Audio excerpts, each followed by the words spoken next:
Welcome to the Tom Woods Show, episode 317, on January 12th, 2015. The date is important because tomorrow the Ross Ulbricht trial begins, and this is a very important case for a variety of reasons, and I've invited Derek Freeman to talk to us about the significance of this case. Derek Freeman is a free stater in New Hampshire.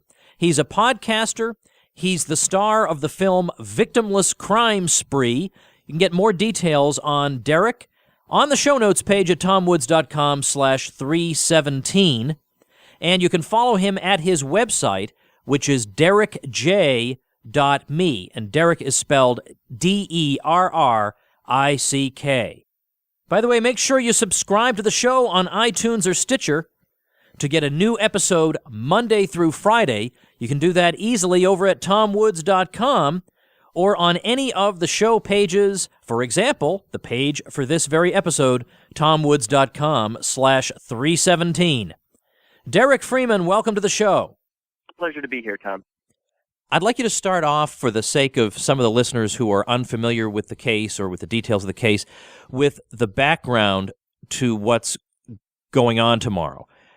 In particular, tell us about what Silk Road was and what it is that Ross Ulbricht is accused of doing in connection with Silk Road.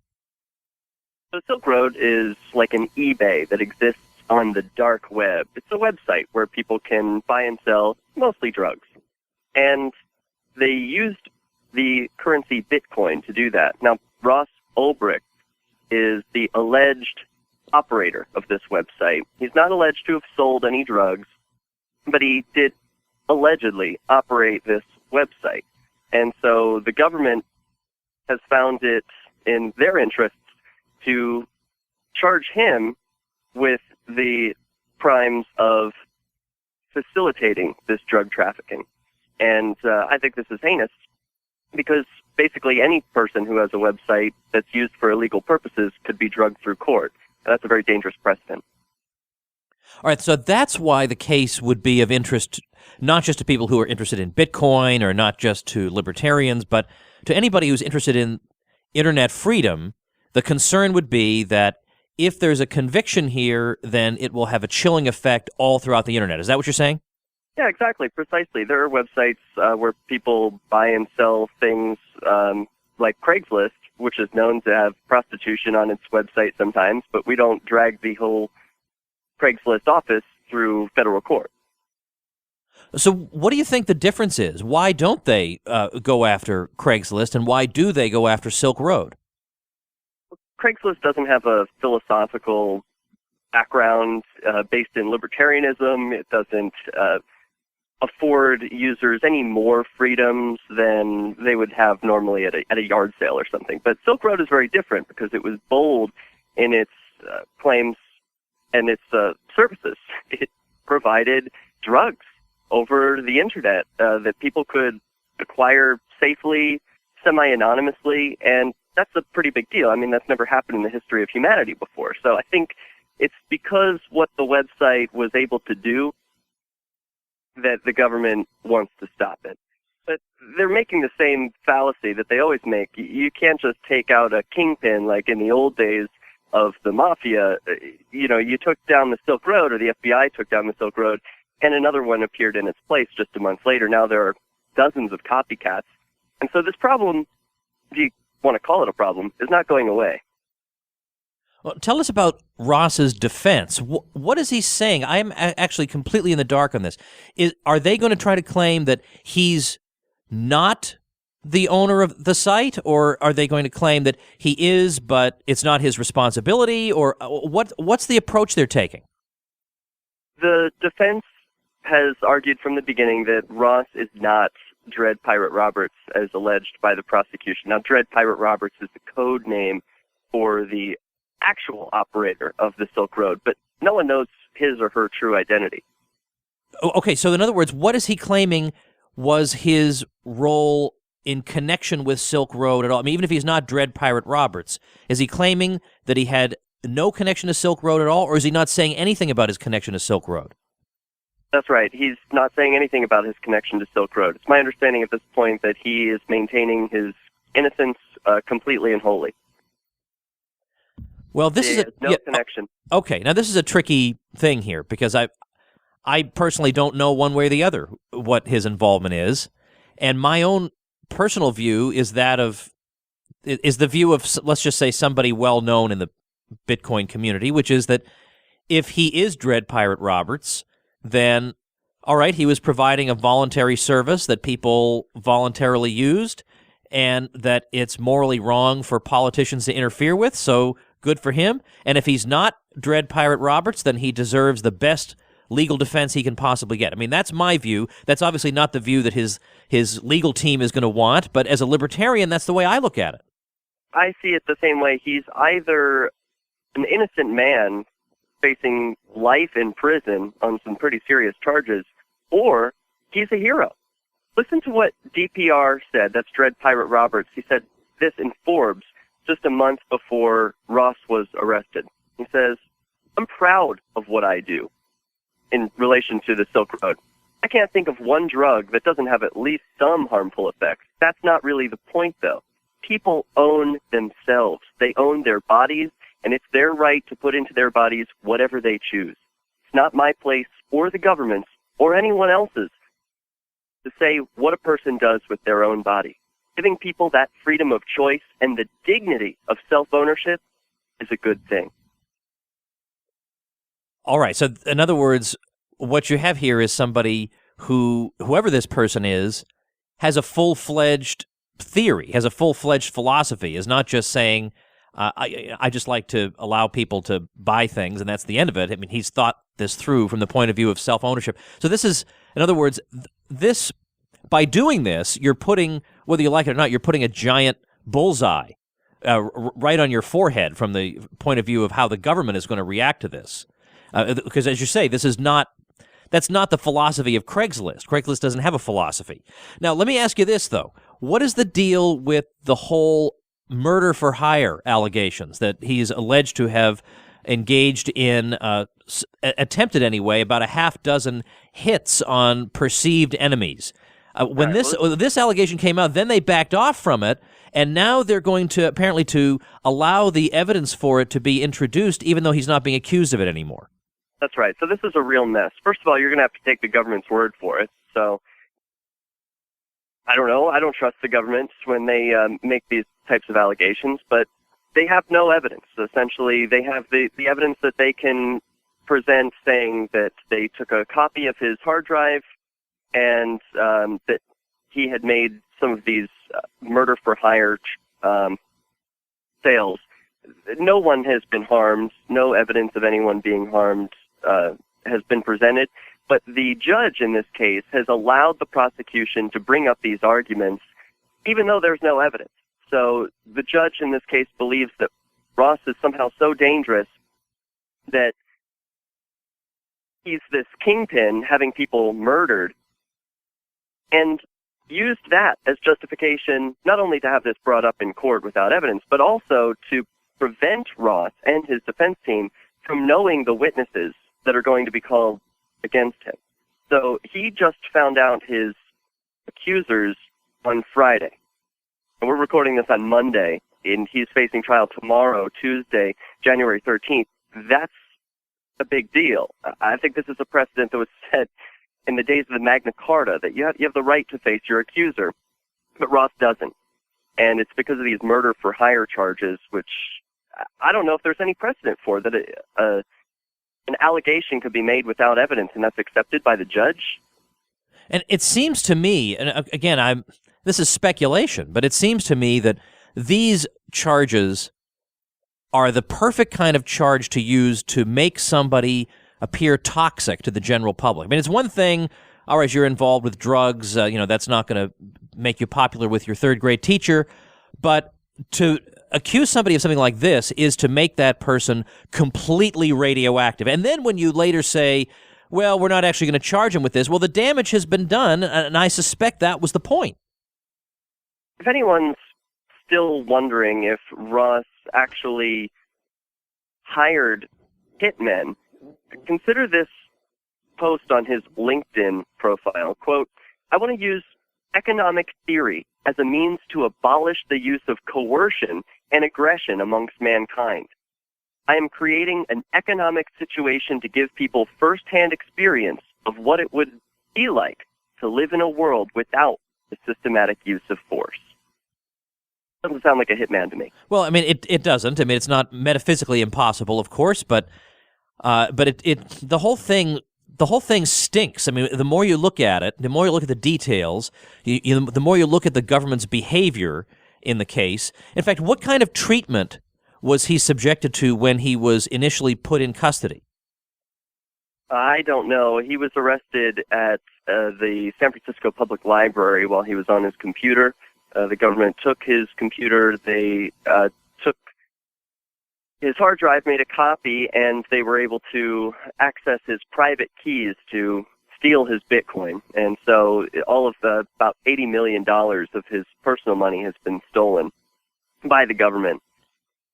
That's just part of his treatment. He's been kept in isolation up until the point of this trial. Yeah, that was what I wanted to talk about. Is he was in solitary confinement for quite some time. I don't know much about his treatment while behind bars. Well, let me turn to something else I've got right here. I'm looking at an article that reiterates something I've seen a number of times. It says that so his family put their home on the line to secure his bail, and I understand that it's like maybe a couple of dozen people who have been willing to put major financial assets on the line for this guy.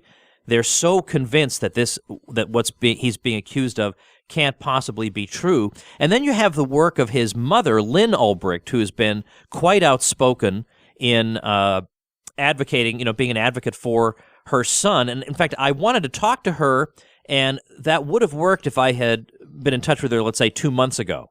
But I think she's being advised by legal counsel that with the case coming to trial, and it's so close to it that she'd better not continue doing interviews. But she has been doing a number of interviews. She's been extremely high profile. She's exactly what I would want. She's doing what I would want my own mother to do in this case. I'm going to get my mother in contact with her if this should ever happen to me, because I would want a mother like Lynn Ulbricht engaged in this type of work. But I assume you've followed that aspect of the case too, the work that she's been doing. Has she just simply been going around demanding that her son is innocent? What's been her public face on this general subject? How's she been approaching it? I've been amazed and inspired by Lynn's support for her son. She's steadfast in her belief that he's innocent, and she travels the country giving speeches at conferences and mingling with Bitcoin and Liberty crowds to drum up support for Ross and this case. She's been on the trail for, I guess, about a year and a half since the arrest occurred in 2013, and she developed the website freeross.org, where hundreds of thousands of dollars in Bitcoin support has come in and continues to come in for this case. Well, I'm certainly going to link to freeross.org on the show notes page for today, which is tomwoods.com/317. This is episode number 317. Are there any other articles in particular, by the way? Is there anything that really sums it up really well that you think I ought to link people to? Does anything come to mind where you say, yeah, this thing just nailed it? No, nothing in particular. Ars Technica produced an article earlier this morning, which I think summarizes it very well. But over the next coming days, I think the media will get it together and fully understand this story.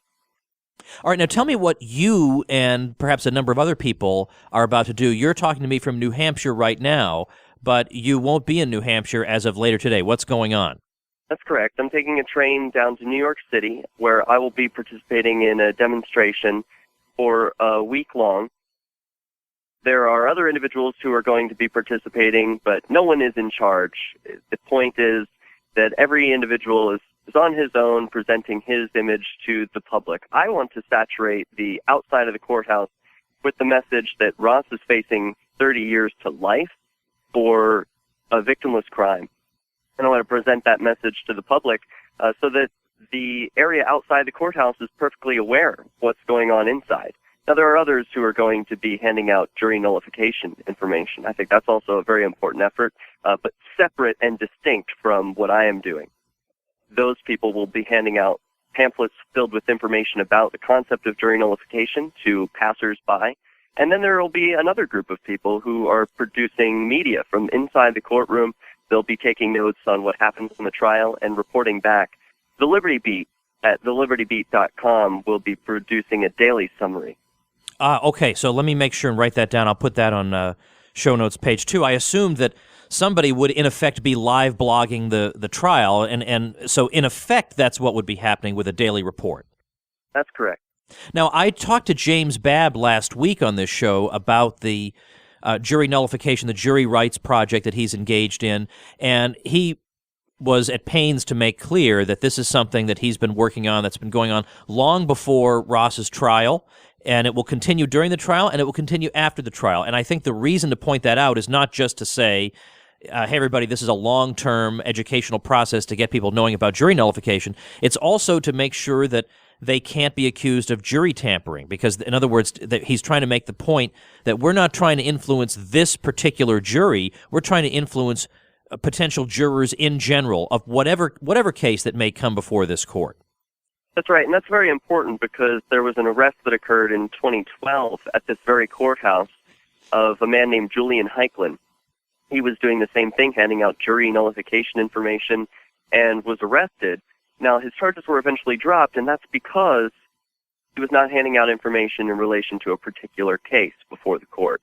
And so I think that's why James wants to make it very clear that, yeah, he has been doing this for years. You can look it up online that he's been handing out jury nullification information for, I guess, about half a decade now, and will continue after this trial. So he is very clear that he is not there for any particular one case, but to inform the entire public about jury nullification. Now, I won't be doing any of that. I do want to inform the public about a particular case. Right. Yeah. Well, of course. Right. It doesn't seem like a coincidence, the timing of your of your trip down there. Are you going by yourself? There will be. I am traveling alone, but there will be a convoy of porcupines, people who have moved to New Hampshire for the Free State Project. There will be a convoy of them headed down to New York City later tonight. This is a bit of a personal question. You're not obligated to answer it, but did you ever know Ross personally? No, I never knew Ross. I wish I did. He's a hero, or if he did what he's alleged, he's a hero, and if he did not, then he's been through quite a lot, and I want to hear his story personally. What else? I mean, you mentioned his LinkedIn profile. What else can we know about him as an individual, just based on whatever internet trail he may have left? Well, even though he alleges his innocence, that he's not the Dread Pirate Roberts, I think it could be revealing if he is the Dread Pirate Roberts. Now, I'm not saying one way or another, but in his latest interview, Dread Pirate Roberts explained that what he's doing is, quote, it's really part of a larger transformation driven by peer-to-peer technology and the internet as a whole. The people now can control the flow and distribution of information, the flow of money. Sector by sector, the state is being cut out of the equation, and power is being returned to the individual. I don't think anyone can comprehend the magnitude of the revolution we are in. I think it will be looked back on as an epoch in the evolution of mankind. So he's a pretty big dreamer, this Dread Pirate Roberts person, and it seems like, given the quotes from Ross's LinkedIn profile and other places, he has a similar mentality, if not the same person. Is there anything you want to close with, anything I didn't get to that you want to tell people about? Yeah, I think the most important thing is the precedent of transferred intent. That's what the prosecution's case rests on. Ross has never sold any drugs. It's only alleged that he operated a website where other people sold drugs. And if that precedent is allowed to stand, then anyone who sold drugs on a government road, well, the government should be indicting itself. The post office should be indicting itself for the drugs that they delivered. This concept of transferred intent is absurd. All right. Well, Derek, listen, I appreciate the Liberty Beat tip. We'll definitely keep an eye on them. We'll follow this case closely. I appreciate this backgrounder. A lot of people have been asking for it, and I'm going to be interested to hear exactly how it goes. I'm going to follow it closely myself. And best of luck to all you guys in New York. I mean, I hope you're able to educate the public super fast in this situation. Thanks so much. Thank you, Tom. All right, everybody, before we get to what we're going to be talking about tomorrow, let me remind you guys about my new book called Real Dissent, A Libertarian Sets Fire to the Index Card of Allowable Opinion. You can check that out at realdissent.com. It's available in an inexpensive Kindle edition, also in paperback, and as an audiobook with me reading it. And as a matter of fact, you can get that audiobook for free via the special offer that you can access at tomwoodsaudio.com. Now, tomorrow we're going to be talking to the co-author of a new paper that pokes hole after hole into the case advanced by Thomas Piketty, the French economist who wrote the book Capital in the 21st Century. And this particular study has been getting a lot of mainstream press attention, so we're going to be talking to the co-author of that paper tomorrow. I want to get somebody to come on to talk about the Barack Obama Free Community College initiative. I'm hoping to be able to do that by Wednesday. If not, I can just talk about that myself, I suppose. But we've got some pretty good topics coming up this week, so make sure and stick around. Subscribe to the show on iTunes or Stitcher so you don't miss any of these episodes. And thanks for listening, everybody. The Tom Woods Show.